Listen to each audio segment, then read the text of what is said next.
na hindi ito Esmeralda Gold. Yes. Mapupunta kay Flap TZ ang Esmeralda at Sisi naman para dito kay Super Marco. Welcome to the first game of this intense best of 3 series between Team Liquid Philippines at Team Falcons. Dito nga nakasalalay kung sino ang sunod na mapupunta sa playoffs. Ang pinakahuling playoff spot ang nakasalalay sa seryeng ito. Magsisimula na ang laban natin. And looking at this game number 1, gusto ko yung sinabi mo kanina, Joshi Kicks, na sinasagot ng Kimi yung Hilda problem na binato ng Team Falcons. Kumbaga kasi kung iisipin mo, kayang bilhin ni Sanji yung trip dito ng isang Hilda. Kung haharapan ka, di ba baril-barilin kita, tuloy-tuloy din naman yung passive niya. Tumama yung stun. Kasi Pew ay lilipad-lipad na. Medyo masakit ito kung early portions kasi mababawasan ang aggression ng Falcons. No mercy din para dito sa side ng Team Liquid Philippines. No, binigyan sila ng ganitong klaseng composition. Tapos naka-Lancelot pa si Carl TZ. Naging compensation dito ng Team Falcons is early participation coming in from Flap TZ. And also maganda rin naman kasi nakumuha sila ng Esmeralda. Either way, masasagot yung problema ng Lapu-Lapu or even yung Arif dahil sa shields na gine-generate. And ito if I'm not mistaken, mas mataas yung win rate ng Esmeralda na pinangka-counter sa Lapu than Esmeralda na pinantatapat sa Harit sa gold lane. So this is a good move from Team Falcons. But again, we're looking at the range problem mula sa side ng Team Falcons. The only range that they have or yung artillery na meron sila would come from few. And kung patuloy siyang mabubuli ng Kimi, alam naman natin na matapang masyado maglaro si Sanji even if Kimi yung gamit niya. So that's a problem na kailangan solusyonan ng Team Falcons. Yun din pala, kailangan talaga alagaan si Few dito dahil sa kanya nakasalala yung zone control na meron dito ang Team Falcons. And a lot of Farsa games ang napanood din natin mula sa Team Falcons noong Week 7. I say 80% nga ng mga feathered airstrikes ay talagang pinangbubuo lamang ng Team Falcons sa kanilang box. Mahirap kasi talagang lumaban kapag nakita mo na yung bilog na inilatag. Pero may lalatag din ata dito at Team Liquid PH. Sanjay umatras. Ngayon ay Pagong ay available na rin at nag-aantay lamang muna ng mga level 4s dito ang ating mga mid laners. Ginamit na nga rin dito ni Kyle TZ ang kanyang Mountain Shocker. Alam nila ang mga pwesto ng Team Liquid Philippines at sisimulan na ni Kyle ang turtle na ito. Side reset na ko, Carl! Uy, bitata si Carlito dito Atras muna siya. Pero paano execution? At na-execute na nga ng literal. Itong si Pew 4v5 ang magiging action. Super Marco ay sumama na rin. Actually, hindi pa nga sumasama doon si Oheb. Pero si JB tuloy-tuloy lang. Hinahawakan lang. Si Carlito ay naging green camps muna. Black TZ sumasayaw sa'yo. Tinatantad lang siya ni Sanji doon. Kasama na si Carl TZ. Ang sakit ni Super Marco. And this time si Kyle ang nakakuha ng Pagong. Tutuloy pa ata si Super Marco dito. Isa, dalawa, tatlong flicker pa. At nakuha niya yung kill. Good start para sa Team Falcons pero 1-for-1 trade. Si Sanford na naman ata ang punteriya nila. Okay, Sanford, atras muna dito. Kaya lang habang nangyayari pala yung pre, halos kalahati na yung naplato doon. Buti na lang nabuhay pa si Flap TZ pero napakarami na ganap. The reason why nakalamang yung Team Falcons is because they got the turtle, they even got a kill out of it. But because of TLPH getting one prior to the turtle and giving that energy shields to OM, malamang sa malamang nasa around 200 yung nakuha niya doon sa 2/3 halos na energy shields na naubos niya doon sa turret. So that explains kung bakit lamang pa nga ng 30 actually ang side ng TLPH. Pero sobrang sobrang insignificant nung lead na yan. Parang ang close to perfect na description dyan is tabla. Tablado pa rin talaga. Tumatalon-talon pa nga. Minsan napupunta yung 200 sa Team Liquid Philippines, minsan sa Falcons. But overall, ang pinaka-good solution dito for Team Falcons ay nakakapag-farm pa rin naman ang kanilang Yizun Shin. And for Team Liquid Philippines, talagang nakakapatol sila. Carl TZ was already down to around 30% health. Pero nagawan nila ng paraan na makatrade pa bago magsimula yung o makuha yung turtle fight na yon. 40 seconds bago lumabas yung pangalawang Pagong. Napakadisiplinado ng dalawang teams natin. Walang umaabante ng sobra-sobra. Sobrang walang unnecessary movement from both of these teams. Nakita mo si Ogwen, sinusubukan pa rin niya yung best niya, nagguluhin yung Lancelot. Pero this is a time na hindi mo na magugulo yung Lancelot na yan. Better off na tanggalin na yung priority than disturbing this Lancelot. Might as well get the rotation back to the gold lane. Bigyan ng magandang buhay. Kaso nga lang Sanji. Okay ko po, kailangan niyang lumayo dito na parakit din and the flicker. So magandang ideya ito para sa Team Falcons. Alam nila na medyo mababa ang confidence dito ni Sanji if ever. Ngayon si Black TZ papasok. Traction pulse ay nagamit na rin dito ni Sanji. Hawakan yung pagong pero i-reset din. Kalahati yung boy ni Carl TZ. Habang ang buko pa na ng TLPH ay hawak na. At mukhang itutuloy na nga ng TLPH ang turtle na ito. Si Pew ay delikado. And turtle secured pa nga para sa side ng TL. At tuloy pa nga si Flap. Okay, kailangan ba si Flap? Dito mag-examine May shield si Carl. May shield nga lang. Yun lang ay namatay. Itong si Carl TZ with Flap. And Sanford ay nakuha na rin ni Kyle. Nakalamang sa trade ang side ng Team Falcons pero lamang pa rin sa pera ang Team Liquid Philippines. Because they got the turtle, pero lumamang ang Falcons sa kills, nagiging tablado pa rin ang laban. Walang gustong magbigay ng malaking kalamangan. And look at Kyle TZ. Wow. Sinuro niya yung responsibilidad na teka. Pwede nang i-push tong top lane. That's why, kahit pa paano ma-build up yung lead for Team Falcons, but Carl TZ, okay na yan eh. Hindi na siya magugulo dito, so ilalaban niya pa. Ay, naku po, napaphantom execution din. Ipit-ata itong si Owen sa tatlong miyembro. Force ang flicker.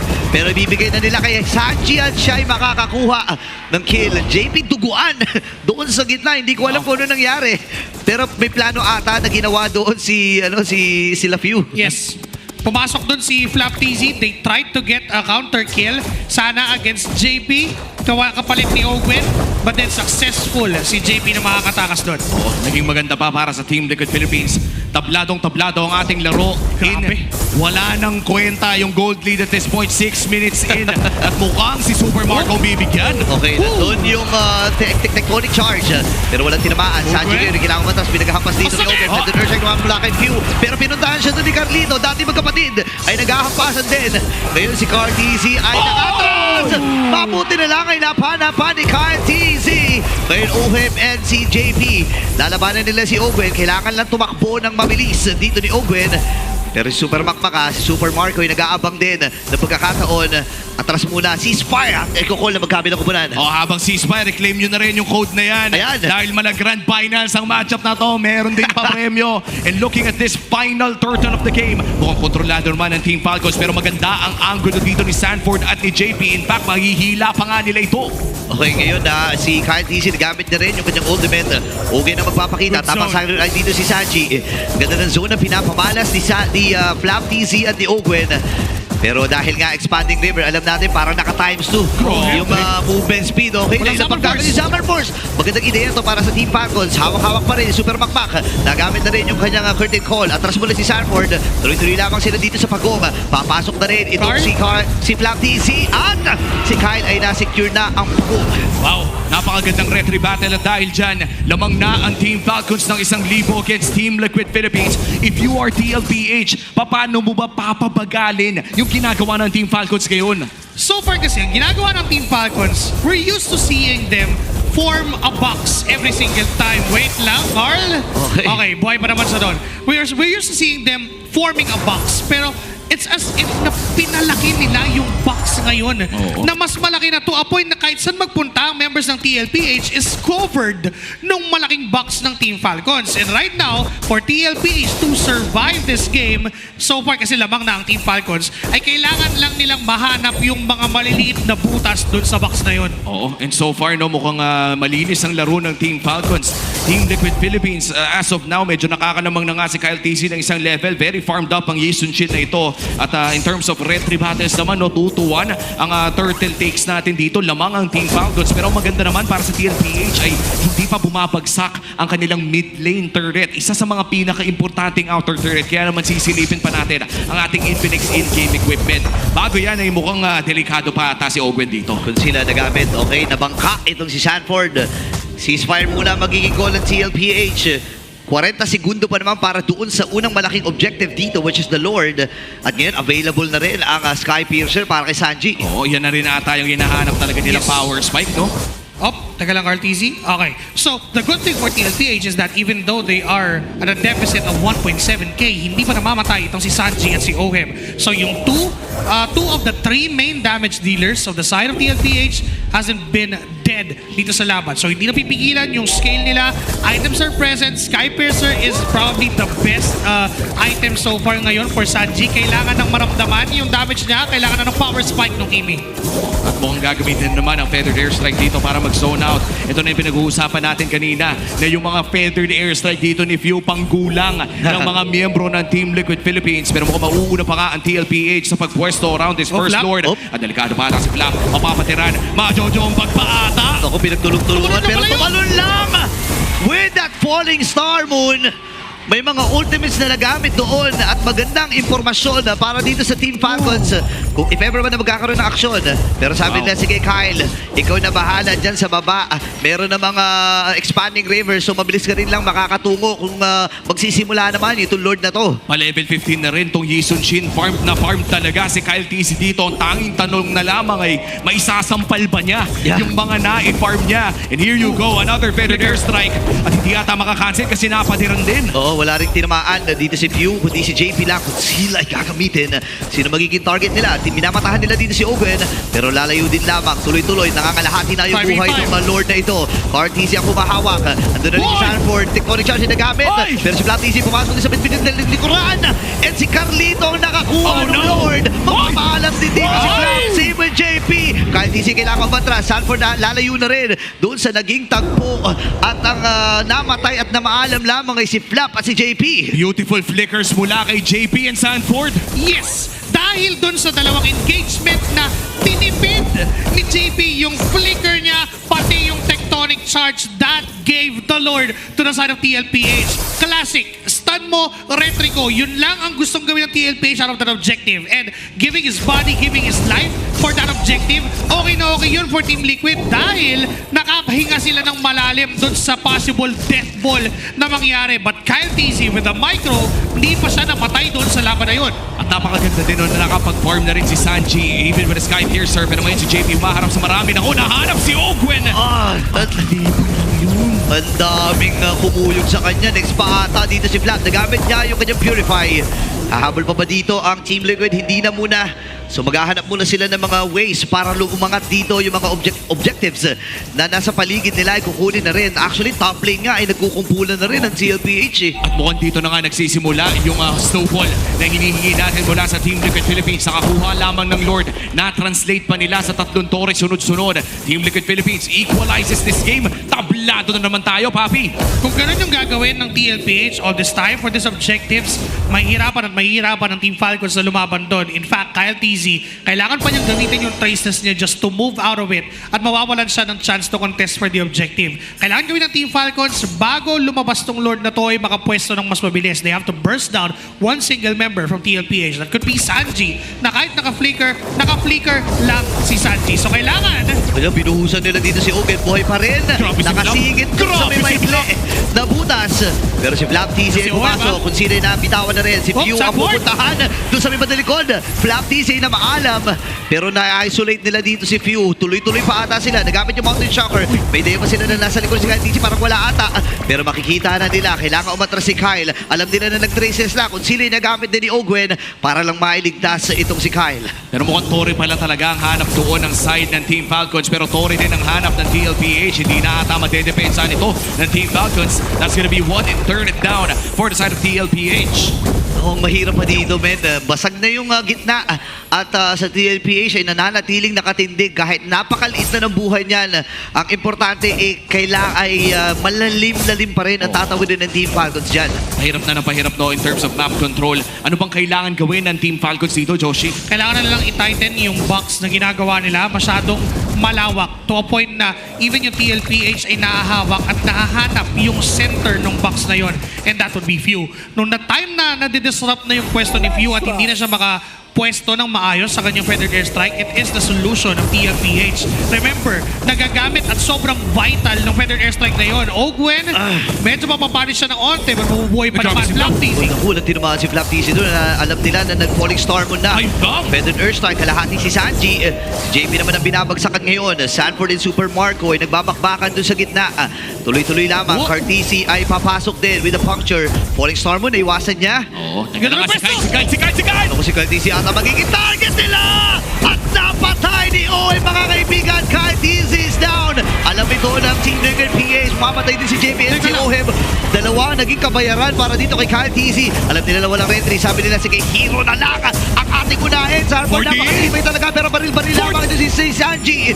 Kailangan ba rin Super Marco? Ahabulin pa rin siya si Sanji. Dito na si Kyle TZ. And si Sanji with a kill. Parang tayo with a falling summon. Flicker from Sanji. Kailangan ba ito si Andiyan pa Black si Boy Pew. pa rin siya. Tatahin-tahin na si Kyle TZ.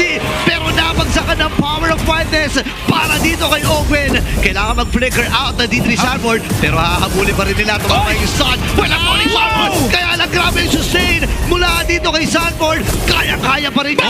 Kaya na kanyang sarili. Pero doon yung penetrate strike mula kay Pew. Hindi pa tapos ang bakbakan nito. Sanji, nilalaban lamang niya ang kanyang sarili at ang kanyang kupunan. Napahaba na naging team fight na yun. At nagsalpukan na nga ng micro na may kasama pang macro. DLPH and Falcons nagkapalitan lang. Lord reset na muli. It all started with a crucial position mula kay JP at kay Oheb. Napakaganda ng burst against Kyle TZ. But because of the innate damage na isang Esmeralda and even yung Hilda against that Harin, tapos na ng-train of Flap TZ goes in! Napakaganda ng zone! And Super Marco with a kill. Kyle TZ as well ay nakakuha na ng Lord. Napakamagandang pagbawi mula sa Falcons. At itutuloy pa ata nila dito sa purple buff pero retry secured para kay Carl TZ. Makukuha ng Team Falcons ang Lord. Team Liquid Philippines naman ngayon ang dedepensa. Running the funnel strat. Team Falcons, they just won. Wait, Uy, pili ka nagamit ni Owen. Kailangan niya tumawid-tawid dun sa mga damuhan. Pero nakitil ang buhay niya. Guard! Hindi pa tatapos dito ang Yanggo. Ang sakit. And falling star nagamit ni Flap TZ pero lalabanan siya ni Oheb na ilabang yung Zamal Force. Tatamaan din ang pagkamula sa bangkero. 2 hits delete mula kay Kyle TZ. At ito na yun, naghanap na ng bangkay ang bangkero at mukhang pupunta dito sila sa may bandang top lane. Again? Trade na para sa turret, papasok, phantom execution in. Okay, meron pa siyang puncture dito. Sanford ay sumama na rin doon sa naging party. Free si Sanji. At walang makaabot dito kay Sanji, mga kaibigan. Yung Lord ay nasa may bandang ibaba. At naka-ready pa rin naman ng Team Liquid if ever sa kanilang pagdepensa. sinasabi ko pa lang kanina na Team Falcons are running a funnel strat. At kailangan nilang bigyan ng matinding espasyo ito si Kyle TZ. And that's what happened. Nung nakapasok na si Kyle TZ, he was able to hit Oheb 2 hits sa kanyang YSS. And that gave the threat for TLPH na, teka, farmed up na yung YSS, full item na, naka-last item BOD. So ang gusto nito, kumitil. Wow. Pwede silang mag-turn every time na makakita sila ng heroes dito sa objective na paparating. And the pressure is on para sa tagapagmana ng TZ Plate. Lock item na para kay Kyle TZ. An entire franchise on the shoulders of Team Falcons right now. Naghahanap sila ng paraan para tapusin ang larong ito. Again, 2-1, 2-0, doesn't matter. Kailangan lang nila manalo sa setting ito kung gusto nila maka-playoffs. At hinaharangan pa rin sila ng TLPH. Biruin mo, below ng 2K ang side ng TL. Pero kontrolado pa rin nila yung parte ng mapa nila. Sila pa nga rin yung sugod ng sugod dito, no? And hindi naman nakataka-taka kasi yung lineup nila ay buo at design sa ganong klaseng playstyle. Ang importante nila para sa kanila ngayon, bago magsimula yung Lord ay walang mamatay. At hindi na dapat maulit yung mga naganap kanina. Oh, sa ngayon, no, Carl TZ, nag-high lang naman. Nag-high lang. Kay Flap TZ, no, former TZ brother niya. Pero mukhang nangangalabit din si Flap TZ. 30 segundos bago lumabas ang ating Evolved Lord. Pare, 18 minutes na pala to. Parang 5 minutes pa rin sa utak ko eh. Parang bigla na lang palang 18 minutes na, but they tried to get Flap TZ. Nandun nga lang si Pew to run that protection and the Feathered Airstrike to zone them. And yun yung mahalaga for Team Falcons eh. Every single time na kompleto yung resources nila, hindi pwedeng basta-basta mag-initiate ng TLPH because they have the means to counter-engage. Pero yung TLPH naman is running a composition na pwedeng managasa na lang every single time. If Kyle TC mispositions himself, pwedeng mabaliktad ng Team Liquid to. Na kay Kyle TZ talaga ang bola if you are Team Falcons. And for TLPH, sapat na rin yung damage dito ni Sanji. Currently 4-0 and 4. Napakaganda ng laro ng Mage ng Team Liquid Philippines. At siya pa nga pupupronta sa Lord na ito. Hahawakan na ni Super Marco. Trace this in para dito kay Kyle TZ. At si Flap ang nagbibigay ng vision doon sa may bandang itaas. Alam nila kung nasaan si Carl TZ. Kakadaan lang nandito sa mid lane. Phantom Execution na gamit na. Hinahanap siya ni Open. At Feathered Airstrike ay nagamit na nga rin. Okay, lalayo din si Few, pero reset ata magiging call. Binitawan ni Kyle TZ, pasok si Super Marco. Oh, Masakit no! down damage. Doon yung tech charge. Pero walang tinamaan. Flap. Phoenix Storm mula kay Flap. Atras muna siya dito. Nilabag yung Summer Force. Hindi rin makakapitalize dito ng Team Liquid Open. PH. Pagkakataon natin ng Team Falcons, iipitin natin nila. Pew. Pincer maneuver. Ang magiging Direct call. Car. Nila dito. Pero direct ni Car. Alam nila na walang retribution si Cortese for the next 30 seconds. Pasok Ay. nila. Magsabahin na. Kamalan! At ang magtatagumpay ay si Cortese. 4v5 ang magiging lamang. Labang dito ang TLPH. Krinis cross ni Carl Tizzy, pare! Shutting down Kyle Tizzy! Kung wala siyang retry pre, hindi na nagmamatter, walang jungler yung Falcons! Biglang ginanon na, teka, wala akong retry. E di pumatay na lang tayo at sakto pa na napatay nila yung retry holder ng Team Falcons. Ngayon sila yung mas may advantage pa. Pero pwede pa rin pumalag. Pwede nga hero muna. Maging call nila dito kasi alam nila na lugi sila pagdating sa retrihan. Pero andun yung Feather Knight Strike! Kamuntikan pa na makuha. Buti na lang ay na-retry pa dito ni Carl TZ. Reset malala ang magaganap dito. Pre, palipat-lipat yung gold lead. Ngayon nasa TL naman.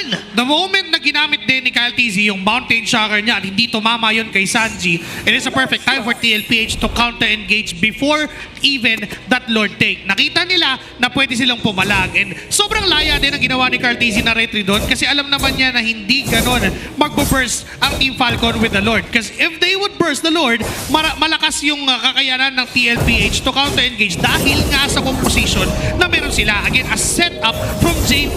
Pwedeng yun lang yung maging puhunan ng TLPH para ipanalo yung clash. But Carl, Ito, baba na buhay ni Cortese ang kalahati. Pero tumama pa rin yung curtain call. Falling Storm mula kay Fatih. Walang tinamaan. Pero si Oge, nandyan yung harang niya. Lord ay buhay pa rin naman talaga. Pero si Platisi, delikado ata. Napakababa na kanyang buhay. Pero mabubuhay pa rin naman. Basag yung Marco! gitna.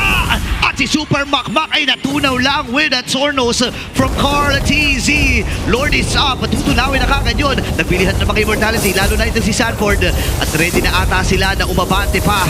And yung depensa from the Team Falcons ay buhay pa rin naman. Tatawid dito si Carl TZ. Mountain Shocker. Feathered Earth siya ginagamit. Even the Mountain Shocker. Sino kanyang babanggain? Wala na sila mga minions dito. Aantayin nila yung next wave sa gitna. 30 segundos bago lumabas si Super Marco at may wave sa mid lane. Meron ding flicker si JP. Pwede niyang biglayin to, pare! Kaya ata pero walang buhay kasi si Sanford. Papasok siya. Andun yung kanyang ultimate. And the tech charge! Sanji with a kill! Tuloy-tuloy pa rin si Owen dito. And this time ay si Ohe may nailatag Guard, niya. guard! And si Carty siya namatay. Pwede na siya naman ibibigay dito ni No Imo. way! At si JP na pop yung Imo. Buhay pa rin naman si Sanji. Atras na siya dito pero ibibigay na muna ng TLPH. Itong si JP. Kung gugustuhin nila, pwede sila mag-rando. Pwede mag-abol. Dito si Kyle. Pero hindi na muna nila gagawin ito. Napakagandang pagbawi at napakagandang depensa para sa Falcons. Hindi ata aabot si Carl at si JP para sa Lord na to. Ano bang smartest approach para sa Team Falcons ngayon? for Team Falcons, they have to burst down the Lord as early as lumabas na yan. Dumating sa punto na we got the macro. Yun na yung naging motto ng Team Falcons at binigro na lang nila lahat ng bagay. Up until that last moment na kung saan na 1v1 pa ni Carl TZ si Carl TZ at dahil din sa mga early pa na setup ng TLPH nung wala na silang resources, that is the perfect time for Team Falcons to ruin the clash. Look at Kyle TZ just casually taking down Carl TZ at pwede mo nilang kunin to Lord. Okay. Sinisimulan na nga nila yung Lord dito. No, kalahating HP na. Biniburst ata nila to, Brits. Pagkakataon nila, Super Marco yung atras, Feathered Earthshake just to zone out lang yung mga miyembro ng TLPH. Yan si Carl. Pero aabot si Carl TZ, makikipagsabayan, Bibi 50-50 ata ito Dalawa. pagdating sa Retribution. Falling Storm yung nagamit din. Ang babanan ng buhay ng Lord. Sino makakakuha nito? Kundi si Carl TZ. At doon yung tech charge. Ang babanan ng buhay ni Sarah mapapatay din sa kamay ni Super Marco. Oh, no! Si Sanji. Naku, libreng pre-hit ata si Sanji dito. Pero atras na muna sila. Kumabit yung curtain call. Papasok din sila. Pero sa ilang bitawan na. Pagkaka-immortality. Mauubos Okay. at ang cavalry. Ubos. Oh my Carlo! goodness. Dalawa lang ang namatay para sa Team of Falcons. At si Carolito na lang ang natitira. At may evolve Lord pa ang Team of Falcons. Tinitipla na nila yung wave doon sa may bandang ibaba. 50 seconds para kay Sanji. 30 para kay Sanford. Si Super Makmak nasa gitna. At mukhang ihahatid na ng Team Falcons yung Lord doon sa baba. Paano dedepensa ang Young Goat dito? Crucial timing of the retribution mula kay Kyle TZ and now Falcons is knocking up the doors of TLPH! Uno 14 seconds para kay Sanford.